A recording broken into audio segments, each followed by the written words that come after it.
first thing we want to do is measure the diameter of the jar opening. And our jar is 1 3/4 inches in diameter in that opening, and that's what's going to determine the size of our wick. So we read on the wick packaging that for that diameter, we're going to use a small size wick. Now, small doesn't refer to the length of the wick. It has to do with the diameter of the wick. So just be sure to look on your package to make sure you choose the right wick. It's important. First thing we're going to do then, after we measure, is take our wick keeper. And our wick keeper is basically just kind of like a foam dot, an adhesive dot.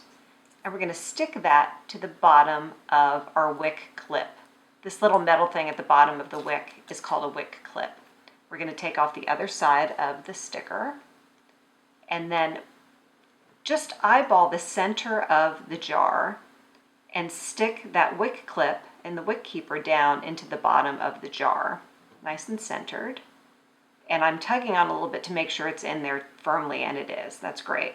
This is why you have a pre-waxed wick, and that's so you can, it's nice and rigid, so it's easy to reach the bottom of a jar no matter what the size.